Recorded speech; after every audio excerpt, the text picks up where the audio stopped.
In the heart of the Egyptian Empire, under a sky studded with ancient stars, a boy sat on a throne far too grand for his 9-year-old frame. This was Thebes, the city of the living, and he was Tutankhamun, a name whispered with reverence, for he was called the living image of the god Amen. But was he truly a god, or just a boy playing a divine role? Imagine the scene. Vast halls carved with hieroglyphs, the air thick with the scent of sacred incense, and the echoing chants of priests. Tutankhamun, draped in linen and gold, was the center of this universe. Yet, behind the spectacle, the real power didn't rest on his shoulders. It was held in the steady, calculating hands of the men who surrounded him, the Vizier and the General Horemheb. These were the true puppeteers, the seasoned politicians of an ancient world. After the tumultuous reign of Akhenaten, the heretic king who had tried to reshape Egypt's entire religious landscape by worshipping a single sun god, the Aton, the old priesthood, was desperate to restore order. What better way to do that than with a malleable child king? Tutankhamun was their perfect instrument. They guided his hand as he signed decrees, restoring the old gods, reopening their temples, and moving the capital back to Thebes. On the surface, it was the king's will. In reality, it was their grand design. Every decision, every prayer, every festival was meticulously planned not by the boy, but for him. For years, Tutankhamun was the perfect puppet.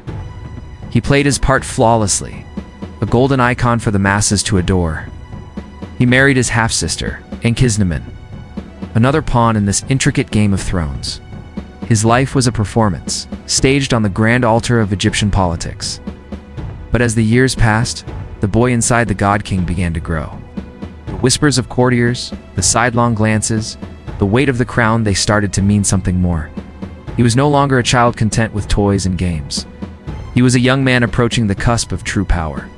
Did he begin to see the strings attached to his limbs? Did he tire of being a mouthpiece for others' ambitions? Evidence suggests a subtle shift. Perhaps he started questioning the counsel of his advisors. Perhaps he expressed a desire to lead his armies, to make his own mark on history, to be a pharaoh in his own right, not just in name.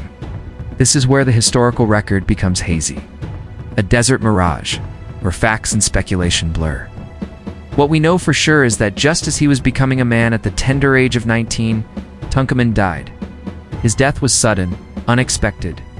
The official story would have spoken of illness or an accident.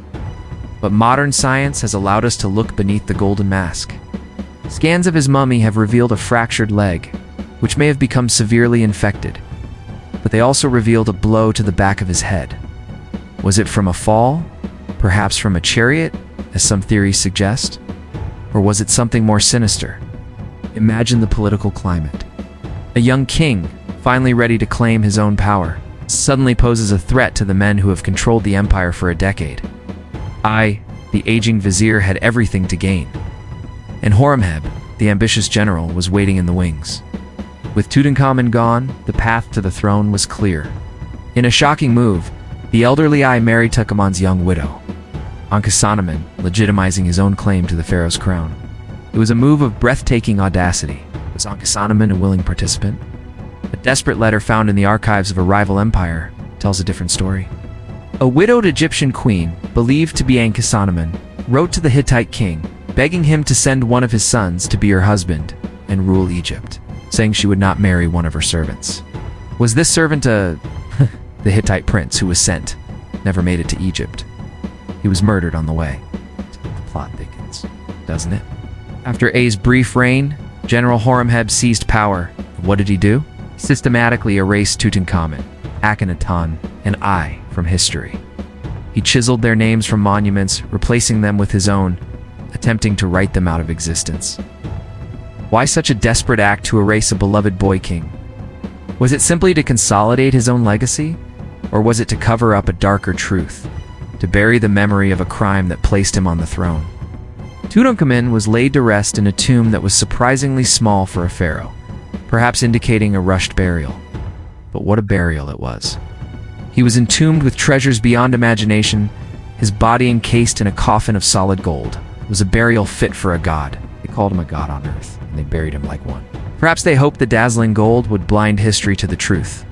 Perhaps they called him a god because, in the end, only the gods knew who really silenced the boy who dared to become a king.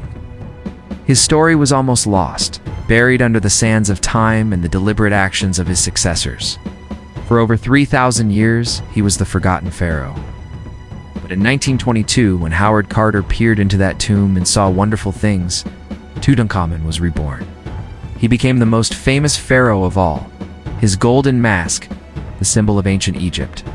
But the fame came with a haunting question that still echoes through the halls of history. Who killed King Tut? Was it illness, an accident, or was his serene golden death mask hiding a final, terrible betrayal? The mystery of the boy king endures, a whisper of conspiracy from a golden coffin. Thank you so much for joining me on this journey back in time. If you were as captivated by this ancient mystery as I am, don't forget to hit that like button, subscribe, and ring the bell so you won't miss our next deep dive into history's greatest secrets. See you next time.